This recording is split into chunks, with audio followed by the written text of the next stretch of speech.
All right, it's an exciting one today. I've got a new package. You might be able to guess what it is. It's one of the products that I talked about recently on this channel. One of the most viewed products I've ever talked about on this channel actually, so you might be able to guess what it is. It's come all the way from Germany. We're gonna unbox it and take a look at the Behringer 73. It's gonna be an awesome one, let's get into it.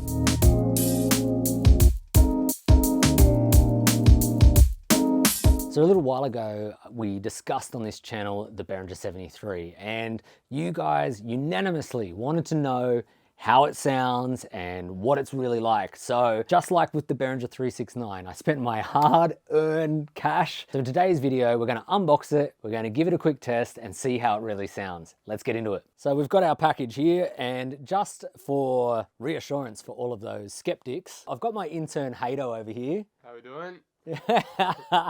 And he's going to be checking basically that I'm not faking anything on this video, so we're going to get into it. Hayden's going to make sure that everything's above board. Literally. Cool. All right, let's get into it. This is the first time I've ever bought anything from Thomann, so this will be interesting.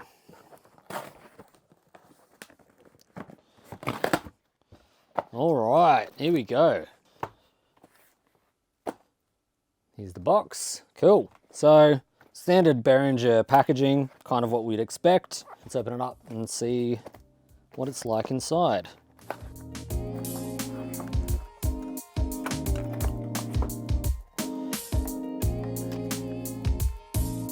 That's funny. Verification of conformity.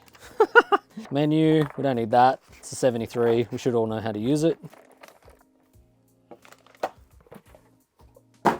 So, comes hermetically sealed in the bag.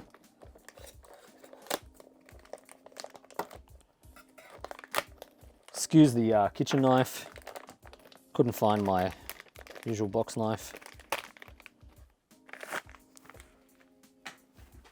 So straight off the bat, we've got this typical classic Marconi knob, and we talked about this before, but they went with that very traditional 73 setup where you've got line mode, then it's off, then it's in mic mode. I don't love that. I'd love to have like a line or mic switch or something, but look, whatever, that's what they've decided to do. Feels rugged, typical kind of Marconi knob. Feels sturdy enough, it doesn't feel like it's gonna break this time. And we've got the trim knob. Now, it's actually detented in the middle, if you can hear that. There you go. It's detented in the middle because this one goes either a minus 20 dB cut or a 5 dB boost, which is different to what I've seen previously in other preamps. Some are 10 cut, 10 boost or whatever, but neither here nor there. If you push this in, you can hear that.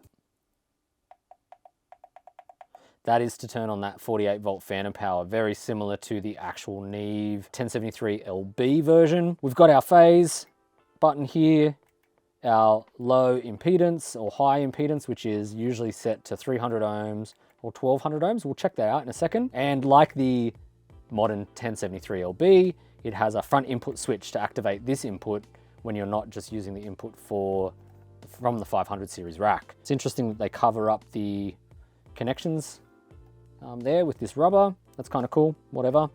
And I wonder if we can take this apart for the video. Maybe we should do that.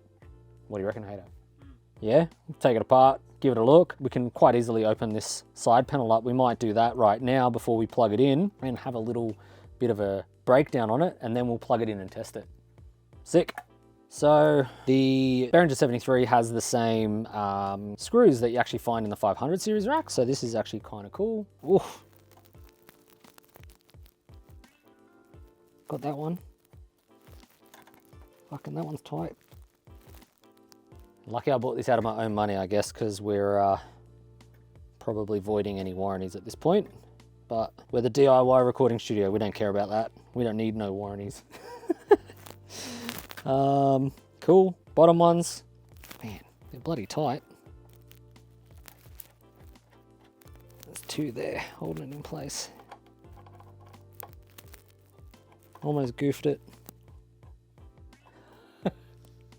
Now we should be good. Alrighty, here we go. So first up, we can see the input and output transformer. This output transformer is what we saw in the videos, that Carnhill style, big chunky EI output transformer. And then we've got this custom made Midas input transformer taking the place of a traditional Carnhill input transformer. It's a lot smaller than a Carnhill input transformer. It looks actually a little bit more like what you see when you see a Lundell input transformer. It'd be really interesting to hear what this sounds like saturation wise when we drive that input stage in testing. So this output transformer, I'm assuming sounds, you know, similar-ish to that kind of typical 1073 output transformer, big bottom end, maybe a smooth highs like we expect, and hopefully this gives us a bit of grit when we want it. What we couldn't see on the original video is what was lying underneath all that, and I'll just get a bit of a zoom here. And as expected, we can see a bunch of like surface mount components in there. It's a bit tricky to see on camera. We've got these ICs on the top here. Now, a bunch of people suggested that these ICs would be to do with the input gain stage, just to control that. So yeah, not anything at all that's through hole component wise. It's all surface mount components on both boards as far as I can see. You know, some people love or hate that. For me personally, I just care about how it sounds, as long as it sounds good. The other thing we can see on the input knob is this much cheaper plasticky potentiometer there. So usually you would have a Greyhill switch, something that's known for being durable and rugged and, you know, gonna last a lifetime. This is definitely something a little more plasticky, much cheaper. Sonically, it's just a switch. So, you know, there'll be people that say a switch, certain switches might sound better because the contacts might be better. At the end of the day, it's a switch, man. Like, it'll sound fine. The only problem would be durability. But then again, you know, we're not here cranking on these things all the time, we're just turning them. So we should be fine there. The switches inside these are actually, they look pretty good. They're rugged enough looking. They're just very compact. See one of them, that one there. They're fine. They've got little LEDs obviously built into them. They should be all fine. The XLR connector looks fine. Yeah. So there's not much else to say about that really. So why don't we just jump in and put it in the rack and give it a whirl.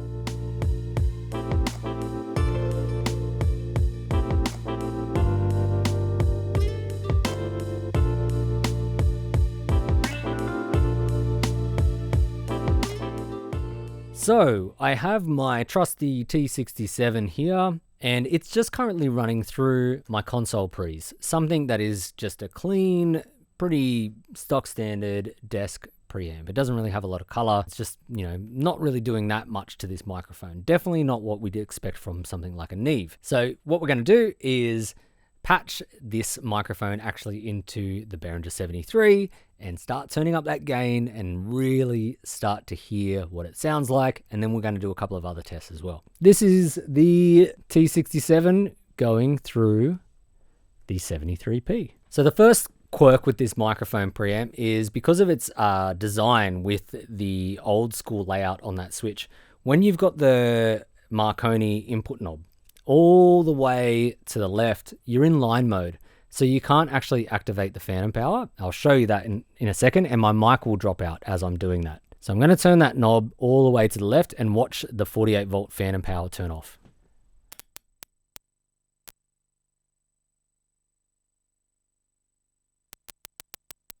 Yo, yo, yo. That is a bit of a quirk because if you start gaining down and then have to gain back up, you will turn off your phantom power and you'll lose phantom power and then you have to turn it back on. And it's just a quirk with that design. And that's why originally I said, like, I wouldn't like that in a preamp. It's better just to have a line and mic mode and a switch or something like that. But anyway, that's just a little quirk there. That's true of the actual Neve 1073 LB as well. It has that quirk. You've got to push in the trim knob to turn on that 48 volt phantom power. And if you gain down into the line section, your phantom power will turn off. Anyway, that's all right. And what I can see already is that I'm sitting on 40, dB of gain there. And this microphone is really loud.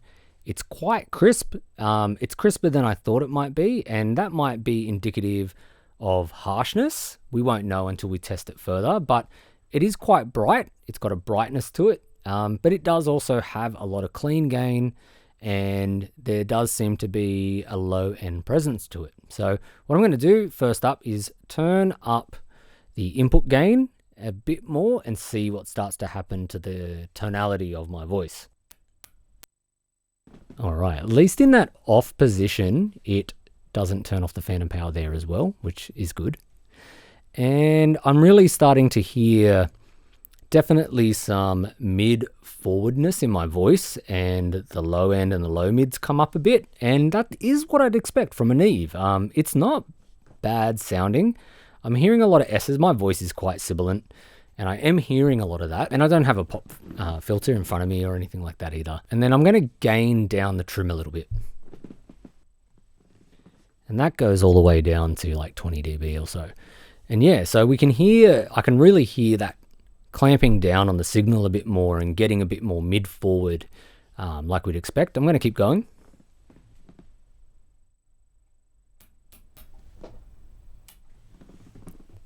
And now we're really starting to get a bit of room noise. I can hear that saturation really coming in as we're getting to about 65 dB or so. It's starting to get quite crunchy. You can hear the room noise like it's compressing, and that is kind of what happens with a Neve 1073. Let's turn that down a bit more. 1, 2, 2, 2, 2, 2. Like you can hear a bit of the room noise. You can hear it is taming my vocal, and it is saturating, and it is getting a bit more mid forward, and there is a bit more of a low end to it as well. It doesn't sound bad. The only thing I'd be concerned about is this brightness, this stuff that I'm getting, the real sibilant stuff that it's bringing out in my voice. For now, let's keep testing the 73. What I'm going to do is crank it all the way up and just have a listen to that. Hey. Now we're getting really crunchy. We can hear that distortion coming in on the pre.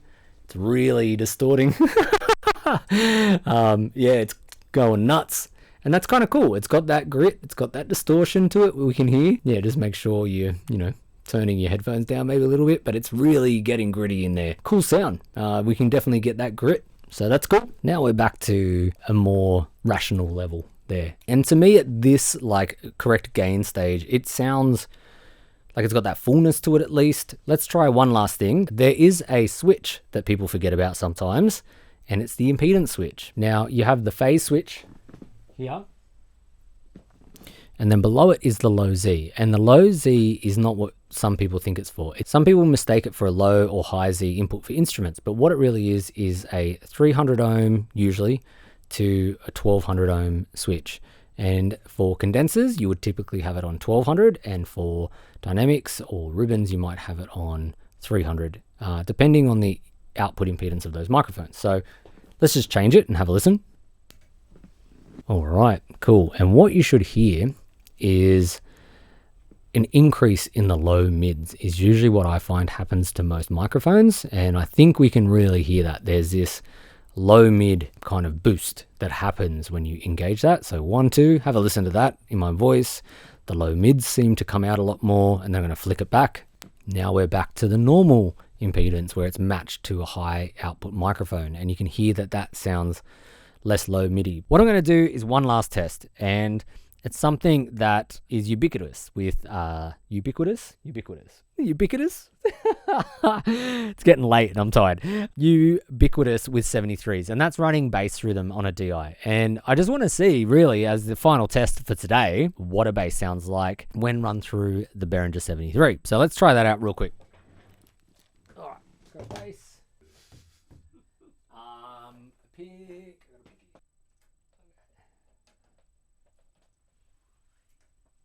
All right. Going in on the Behringer 73. Whoa.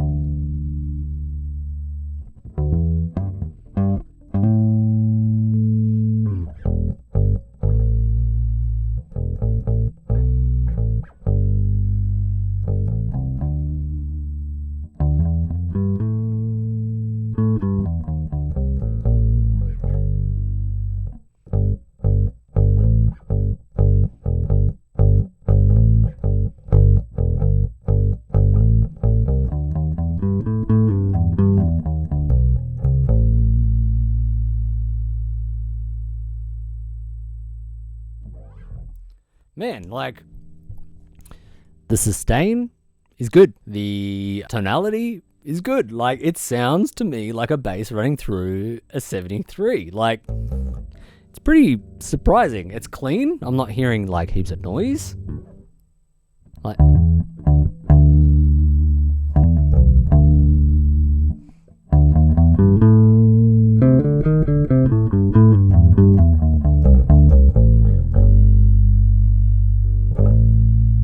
damn.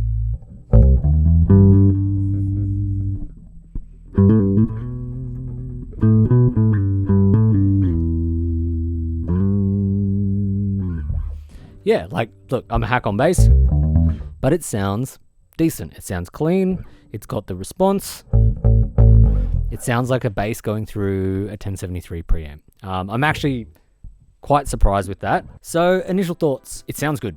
It actually sounds surprisingly good. You know, what's most important is, how about you guys let me know what you think? What are you hearing? Do you like the sound of the Behringer 73 on bass?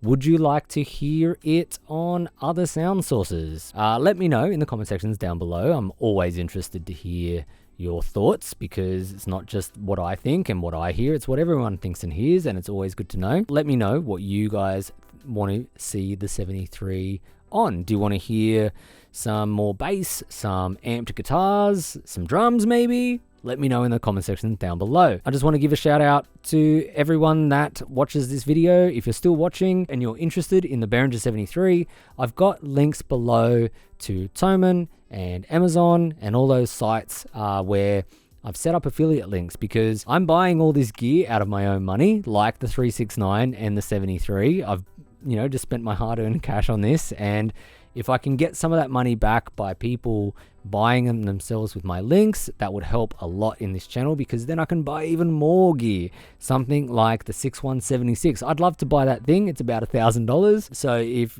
people help me out by watching this video, hitting like, hitting subscribe, sharing it, and also if you want to buy it, use my links down below, my affiliate links. That would help me out so much. I'm only a small channel. I only have like about 10,000 subs, and it's growing, and that's awesome. And thank you to everyone that is, you know, subscribing and watching the content. But yeah, it would really help out a lot if you know, use my affiliate links down below, because then I can buy even more stuff. And, you know, every cent that I earn, you know, it's not much. I don't earn much from YouTube, but every cent that I do earn goes back into the channel and buying gear for reviews like this. Anyway, thanks again for stopping by. I'm Mitch from the DIYRecordingstudio.com. I'll catch you soon.